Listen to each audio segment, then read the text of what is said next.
Welcome back mga ka-adventure, isang mapagpalang araw po sa ating lahat. Another day, another adventure. Samahan niyo po ako sa panibago namang adventure na ating pong ginawa dito sa bayan ng Coron at pumunta sa west side ng Busuanga upang mamana at gumawa ng adventure, tuklasin ang mga kuweba at shipwreck.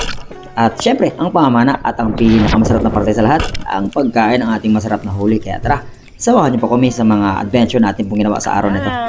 Let's go! Labas palagi.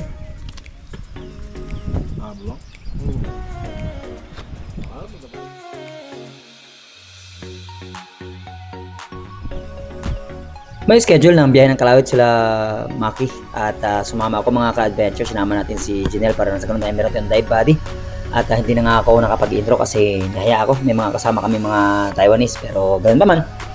Nandito nga kami sa Katmon kung saan kumukuha sila ng permit bago pumunta doon sa area kung saan nakita si Aban or yung dugong na talagang famous dito sa bayan po ng Coron or sa Busuanga, specifically sa Kalawit. At nagpaiwan lang po kami habang sila ay magdudugong watching. Nagpaiwan lang po kami dito sa area at babalikan na lang nila kami after po nilang makita ang dugong.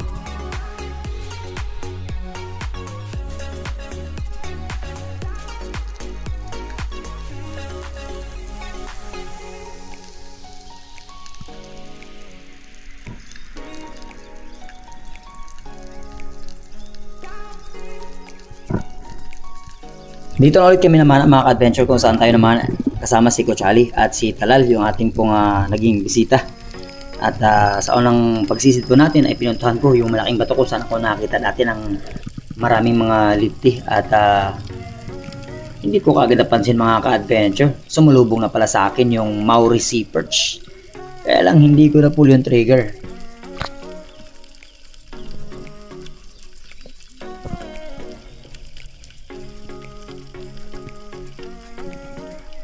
Sinundan ko yung Maori mga ka-adventure pero eto, mga agat na sumalubong sa akin at hindi ko naman na-pull yung trigger mga ka-adventure. Ano ba yan?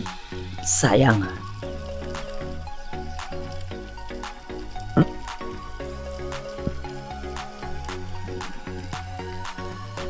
Hindi ganun kagandang visibility mga ka-adventure, kailangan pang sumisid sa ilalim para makita ang target at sinalubong ako ng suran.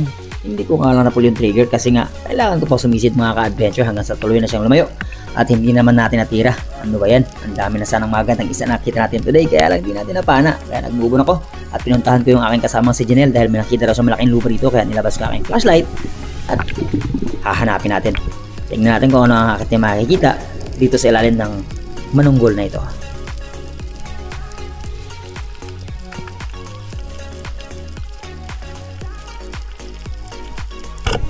Nakita ko may nakasilip mga ka-adventure at tinira ko na kagad at eto, lapo-lapo pala. Kala ko yung luba na.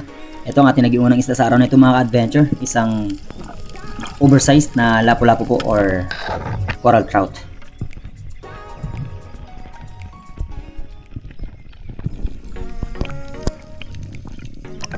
Oh?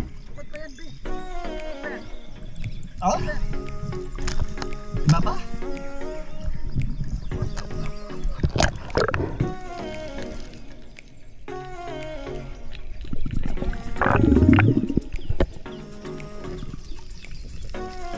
Pagkatapos magpahinga mga ka-adventure at masecure ang isda ay sinubukan ko ulit hanapin. Baka nasa kabilang side ng manunggol na ito ang luba na sinasabi ng aking pong kasama. Pero napakalawak ng ilalim at hindi ko masyado matanaw yung itaas na bahagi ng manunggol or bato na ito mga ka-adventure. Siguro dumikit na nasa itaas ng bahagi kaya hindi natin lubos na makita. Sayang, sabi niya around mga 8 to 10 kilos na yung luba na yun.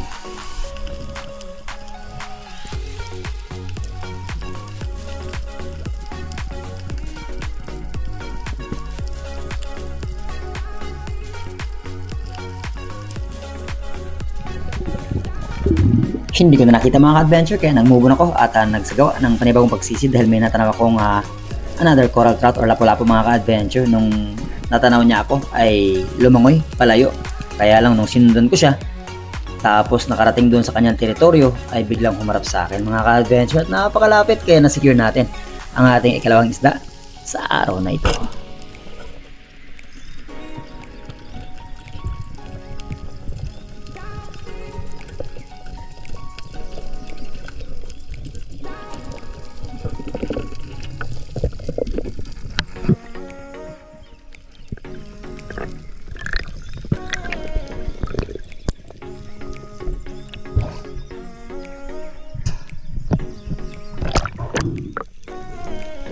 Fish is secured mga ka-adventure, and nag-move on ako and swim papunta dun sa unahang bahagi hanggang sa natanaw ko itong surahan mga ka-adventure. Papasok na siya ng bato. Buti na lang ay medyo naging mabilis ang ating reflexes at nakalabit bago pa sa tuloy ang makatago, kaya ayan, natamaan natin. Muntik pa nga ma-headshot sa buntot.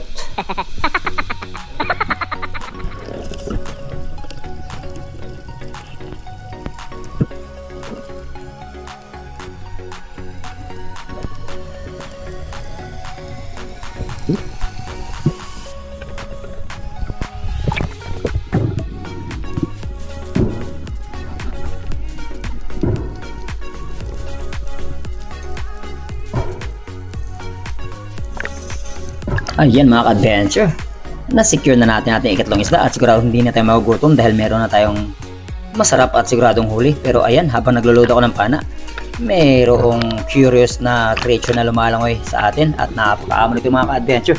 Ito po ang dugong, and nga pala mga ka-adventure, ang kalawit ang isa sa pinakamalaking, again, population ng dugong sa buong Pilipinas ay dito po matatagpuan at iba-iba ang mga characteristics ng mga dugong na nakikita namin dahil last time nung kami ni Coach Ali ay may pingas yung kanya pong buntot, pero this time wala siyang pingas sa buntot pero sobrang dami ng mga battle scars or mga sugat sa kanya pong katawan. And reason kung bakit nagkakaroon sila niyan is during mating season nila mga ka-adventure, kasi they have to fight harem to harem, tapos kung sinong manalo siya yung magstay at mamayari ng teritoryo at siya may karapatang makipag-mate sa babaeng dugong. At again, ang creature po na ito ay endangered na rin.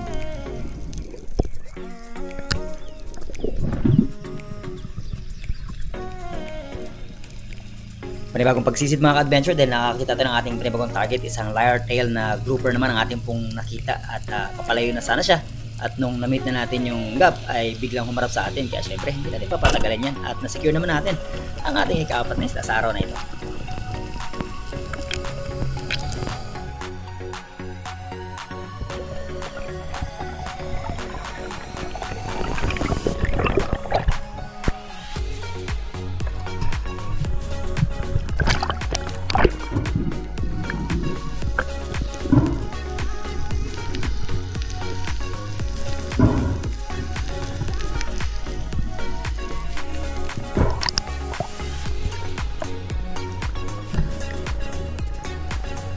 Sobrang quality ang isdang ito mga ka-adventure, hindi lang sa itsura, pati sa lasa. At napakasarap na ng mga uri ng mga isda na nahuli natin, lapu-lapu, tapos unicorn fish pa. And sa panibagong pagsisid naman na ito ay isang sweet lips naman ang ating pong naging target.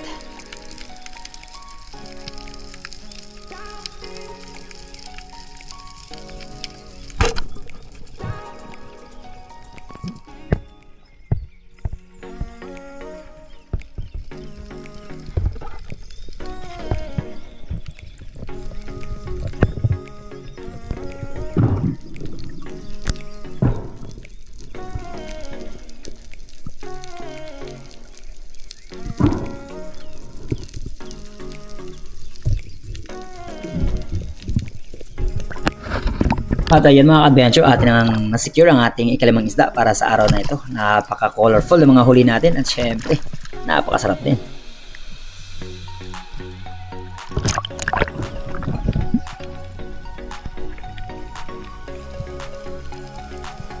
Another dive na naman mga ka-adventure. This time dito ako sa area kung saan ako nakita nakaraan ng Maori Seepers, kaya lang hindi natin natira. Pero this time, slender yung ating pong nakita at na-secure naman natin ang ating ika-anim na isda.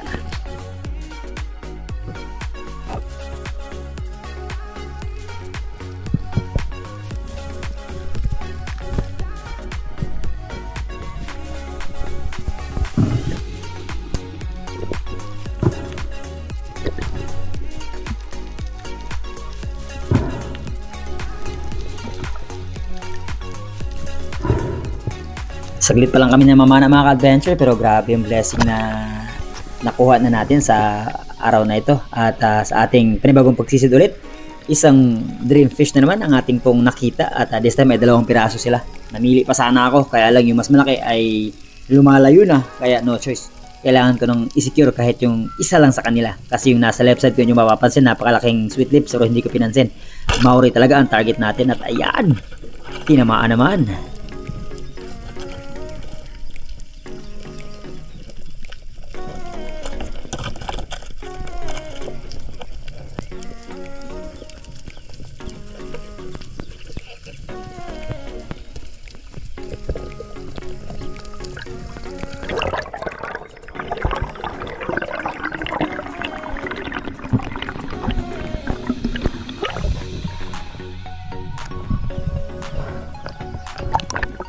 And sakto mga ka-adventure, after nating masecure ang ating naging panghuling isda sa araw na ito, ay mayroong bangka na dumaan at pagtaas ko ng pana ay huminto at sila na nga mga ka-adventure, kaya nagdesisyon na rin kami na tama na at magbibiyahe pa kami papunta naman sa Black Island. Ang Black Island pa ay madalas nating puntahan dati nung tayo ay nag-expedition pa dito sa Coron to Coron, pero this time pakita at pasilip po natin muli, especially yung kung ano ang meron dito sa isla. Kaya tara, samahan niyo po kami.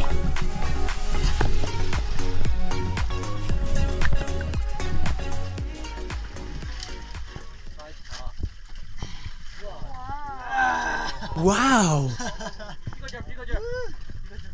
May lifting na talaga doon. Meron. Patay tayo. Diyan may surahan dalawa. Hindi lang mga kasama ko natuwa mga ka-adventure sa huli ko, pati ang aming mga banyagang kasama. At yun nga, napakamahal daw ng lapu-lapu sa kanila dahil umabot ng 8,000 lalo kapag buhay. At hinihirita na nga yung isang malaki, aarborin daw nila. At ayun mga ka-adventure, nandito na tayo sa isa sa mga pinakatanyag na island hopping destinations dito sa may Salvacion, Busuanga, Palawan, ang Black Island or Malahon kung tawagin. Hindi lang ito sikat dahil sa kanyang nakakagandang white sand, kundi sa kuweba at maging sa shipwreck. So may shipwreck doon mamaya, check natin. Tapos yung mga kuweba, check din natin syempre. Explore natin yung mga 3 hanggang 4 na kuweba. And samahan nyo kami mga ka-adventure. And syempre palitan tayo ng drone. And pero bago ang lahat, magluto muna tayo ng ating pangtanghalian. Suran? Surahan! Inihaw na suran? Surahan! Tapos Kilaw! hilaw na slender, and then yung lapong maliit. Hilain mo yan, sige. Yun! Yo, paa mo. Ito. Yan. Abe. Ang aking huli is... Slender. You know? Tsaka ito. Sabor. Ketons, ito, ligpit na ito Ketons. Baka mapunta pa yan sa mabuting kamay. Ito rin ba yung ano, yung hinahabol-habol ko? Kaso nga lang stone shot talaga. Sa pulang bato. Sa pulang bato.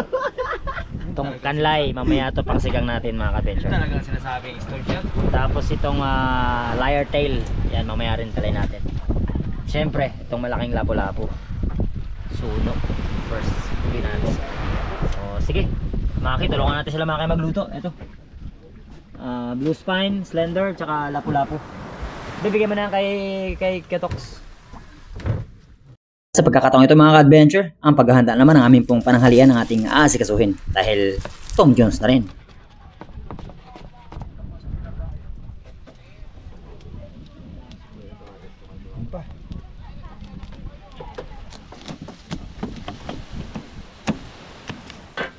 Ihawin na naman ang ina. Yan. Doon sa kanan.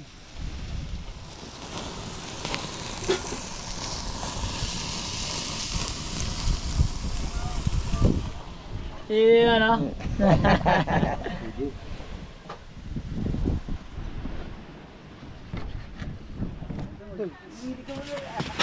Hati-hati mo dito sa koron.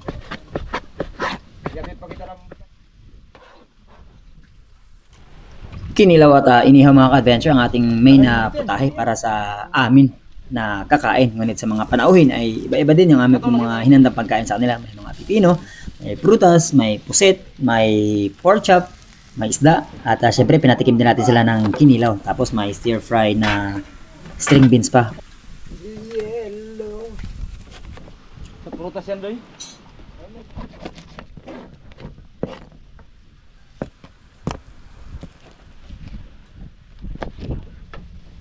Dito na lang.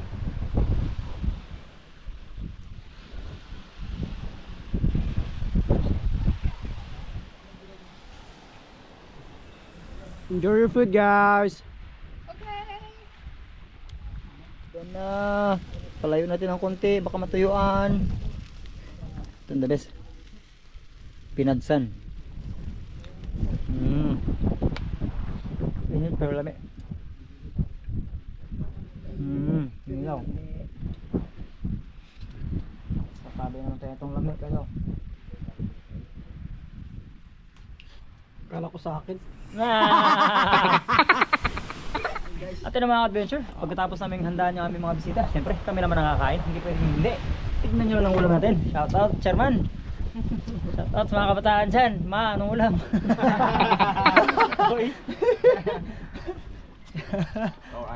Alright. Dami kayo. Okay. Sobrang. Wow! Sabaw! Kami guys, pakwad.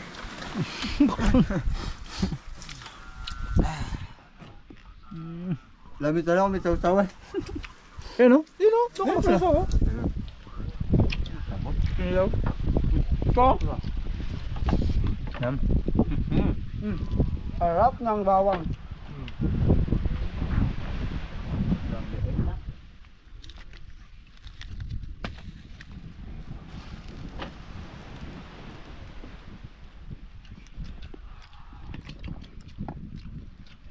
Sinit mo sa GC na palawan yung video mo? Galit-galit ang mga tama ka-adventure. Gutom na talaga. Napakasarap ng pagkain. Buhat-buhat na siya sa labas palagi. Ah, buwang? Ubos na ang huli ko. Ma, anong ulam? Gila-gila. Shout out sa mga kabataan.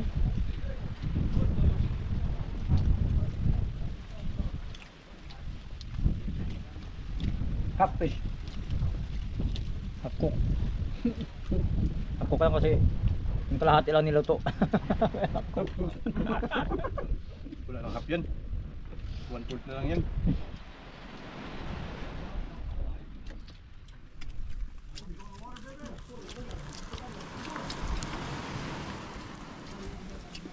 The best talaga ito kaya tos. Kumayan na kaya tos. Toks. Sili. May sili. Ayun. Sili na ka-adventure. Grabe siya ang tsaka luya ba? Luya tsaka ano yun. Luya talaga. Luya, sili tres. Mga adventure, malapit na mabusog ang bitukon. Salamat sa ano. Salamat daw mo bro. Malupit pa naman na si Bibi. Makulit, malupit. Gutom tayo kung wala ka. Stone shot nga lagi. Yung bato na lagi nag-iwas. Yung nagtatapos ay isang masarap na kainan mga adventure. Ay, hindi pa. Wala pa pala. Kakain pa nga ako eh. Ako tapos na eh. Salamat sa Panginoon sa masarap na biyaya at blessing na pinagkaloob sa atin sa araw na ito. At yan. Maraming salamat din mga adventure sa lagi pagsama sa lahat ng ating mga ginagawa adventure. Kaya again, maraming salamat. To God be the glory. And God be the soul. Samahan nyo kami, exploration naman tayo. Palipad tayo ng drone, tapos pasyal tayo sa kuweba. Let's go! Pero bago tayo nagpalipad ng drone mga ka-adventure, ito, bigyan muna natin itong ating mga pinagbalatan ng kinilaw natin dito sa mga bayawak. Ang lalaki na nila mga ka-adventure. At sobrang common yan dito sa Black Island, hindi na pinapansin. At nagiging normal na lang din para sa mga turista na nakakita ng mga ganitong klase ng mga hayop dito. At ito na nga, time na para ipakita sa inyo mga ka-adventure, ipasilip kung ano ang ganda meron ang lugar na ito. Representing Black Island po ng Salvacion, Busuanga, Palawan. Let's go!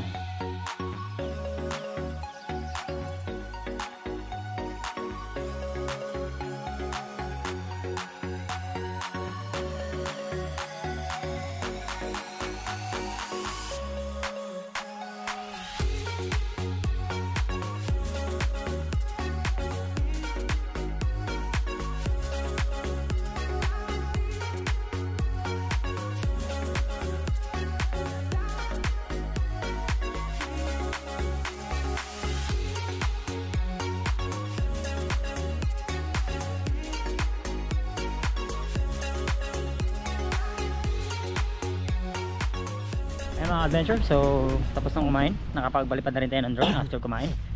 This time naman, checklist natin, cave naman, and after ng cave, puntahan naman natin yung school ng Matambaka. Kasama natin pala lagi si Jinel TV. Yo, what's up?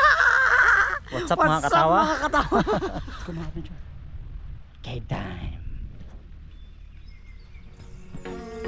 Napakagandang pagmasdan mga ka-adventure ang loob ng kuweba kapag nakikita yung mga kumikinang ng mga classifications ng mga bato kung tawagin is mga stalactite at stalagmite mga ka-adventure dahil nga sa seawater content. And after po namin ma-explore itong isang cave ay yung pangalawa naman. Tawag sa cave na. Yan yung pangalawang cave. Yung pupuntahan natin. Let's go. It's G! Let's go! It's G! Ito ang pinaka-main na kuweba mga ka-adventure na laging pinapasyalan ng mga tao dito, especially kapag binanggit ang lugar ng Black Island. At ito rin ang tanyag na kuweba sa mga social media platform. At maraming mga swimming area din mga ka-adventure dito, lalo na yung pinakadulo na merong malamig na tubig. Let's go!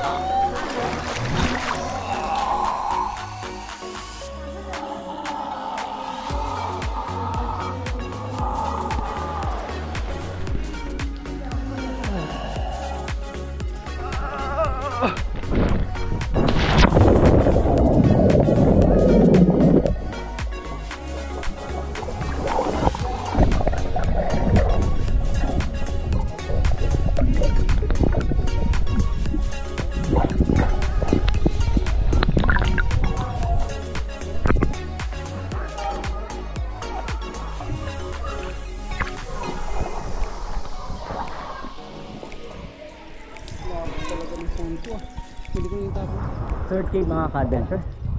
Isa natin si G. At hindi na natin mapupuntahan yung pang-apat dahil alis kami ng alas 3 at magto 2:30 na. Puntahan pa natin yung school ng mga matambaka. Kaya explore lang tayo saglit and then labas din tayo pabalik. Same way, no? Alright, there we go. Ganda na. Third cave. You know. Kaya lang may mga vandalism. Let's go, G. And si Duduy. Yun, may ray of light. Yun.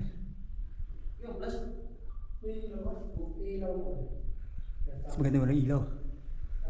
Amazing. Yung staircase. Mga ka-adventure. Dati, yun yung stairs namin. Yan. Ngayon, binago na nila. Dati, hindi pwedeng umakyat dito nang hindi ko makapit. Ngayon, hawak ko yung GoPro, hawak ko pa yung flashlight. Ayan. Dito. So, dito rin naka-vlog din ako. Uy, may opening doon sa taas. Let's go there. Ito pa yung mga bakas namin di, oh. Tayo yan. Oo. May mga dungkalong kami dito mga ka-adventure na nilalagay dati. Pag in-explore namin to. Kaya ba? Is it amazing? Exit natin ito. Ito yung portal from the other world. Yeah!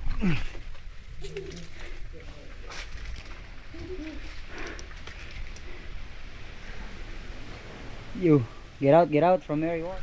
Tapos ayun yung view. May buhangin doon, may white sand. Welcome to the other side of the world. Mga adventure, dito na kami. And then babalik na tayo kung saan tayo nagmula. And then explore naman natin yung Matambaka. Balik tayo dito sa ating portal. Pero take note mga adventure, kapag ka-explore ang mga kuweba po dito, make sure na may suot kayong water shoes or chinelas para mas smooth yung inyong exploration dahil kami ay nakapaalang nung time na to. Ang sakit-sakit ng mga bato. Pagkabalik sa bangka, nakuha ang mga gamit mga ka-adventure. Tara, silipin naman natin yung mga matambaka mga ka-adventure. At kung inyo pong maalala, sa Isla ng Kanipo ay napakarami rin matambaka. Pero ito po ay siguro 5 times or 10 times na mas marami mga ka-adventure na kapag pumunta ang mga matambakang ito sa shipwreck or sa barko na hindi po halos nakikita yung buong barko dahil sa sobrang dami at sobrang kapal talaga ng bilang ng mga isdang ito. Medyo aligaga nga lang sila dahil maraming mga isdang nanginginain sa kanila.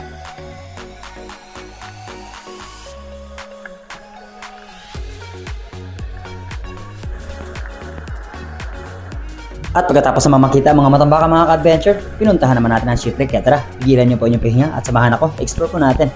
Kung nyo pong maalala mga ka-adventure, ang shipwreck nito, dito tayo nagkaroon ng unang encounter nung tayo ay nag-split ng dugo dahil nga isinabit ng dugtutuna sa likurang bahagi ng shipwreck ang ating pong pana. At pagkatapos po ng insidenteng yun ay binago na natin ang setup po ng ating pong pana na dati ay normal setup lang. Ngayon po ay breakaway setup na ang ating pong ginawa dahil kung hindi po natin babaguhin ay medyo crucial pa rin para sa atin, baka mawalan tayo ng gamit. At nag-hesitate lang ako na explore ang barkong ito mga ka-adventure, pero ayan, kitang-kita naman, napakaganda pa ng visibility.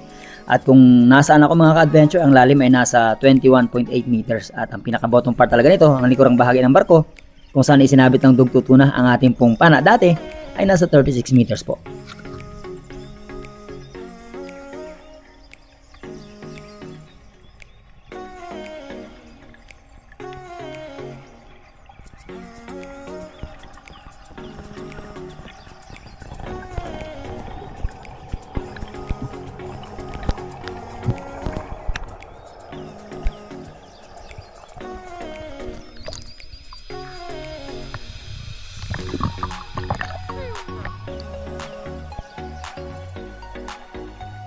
Alright mga adventure, and that's it para sa adventure ngayong araw sa ating mga pag-explore at pumamana at ang masarap na kainan. Kaya let's go back to town proper at biyahe naman tayo pabalik.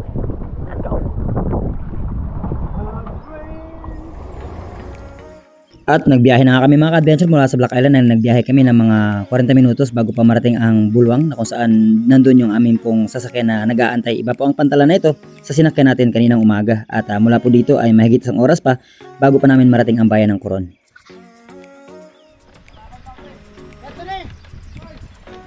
Bye-bye. Sa susunod, bibigyan kita marami talaga. Okay, so going back to Coron. See you. Another day. Another adventure. Okay. Loco. Let's go. Let's go. Another day. Next time, another day ka na lang, Kinel. Wala kang huli. On the way ng biyahe mga ka-adventure ay inulan pa kami, at isa-isa din namin hinatid ang mga panauhin or mga guests doon sa kanilang mga accommodations. At ayun, nadali na nga yung isang lapo-lapo natin mga ka-adventure bago tayo makabalik ng office ni Ali. Dito kami mga adventure, and ang natira pala sa isda natin ay dalawa na lang.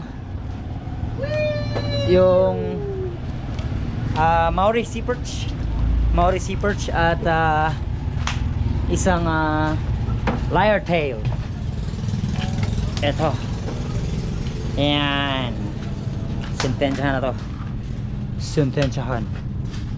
Tsaka ito. Maori. Yeah, Maori Sea Perch.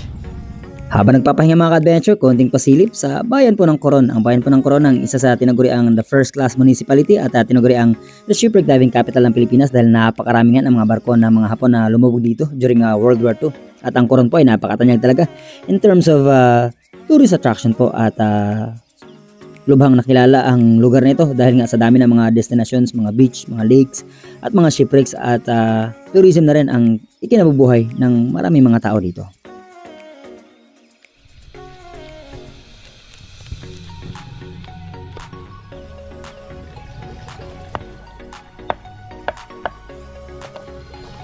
Pag sa kayo, butang.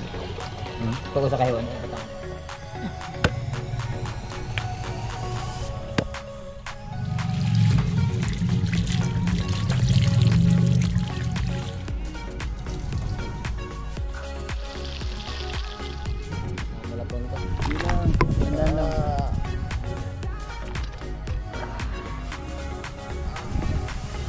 At ayan na nga mga ka-adventure, tignan nyo naman yan, luto na mga let's go. Maki, let's go Maki. Sige, ang kanin natin. Kanin pala. Iyan ang mga tropa tips. Yo. Kami lang muna mga adventure kasi wala si Coach Ali, at yung kanyang fiancé nasa Lakdayan sila. At again, kasalukuyan ako nandito po sa Coron dahil nga may kailangan tayong gawin. At iniwan muna natin si Native Channel, but we'll make sure na kasama natin siya sa ating susunod na adventure, at meron tayong kasama at may dadayuhin tayong lugar, kaya antabayanan niyo po. Kaya let's go, kaunta ninyo ulo ng Maori.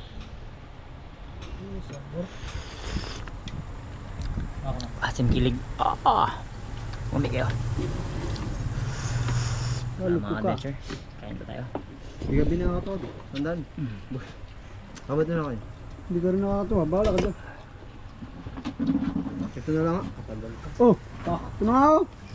Wait. Balo ko ah.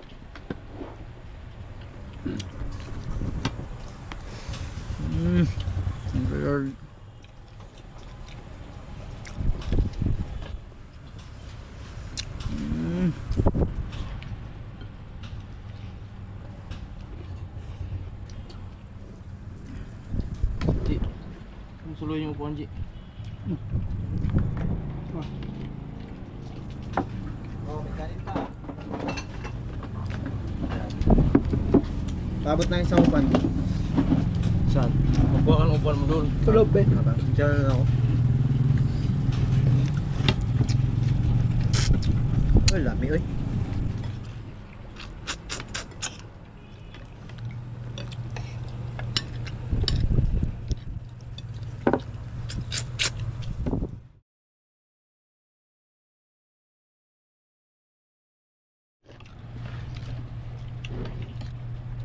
Kalawang ulo.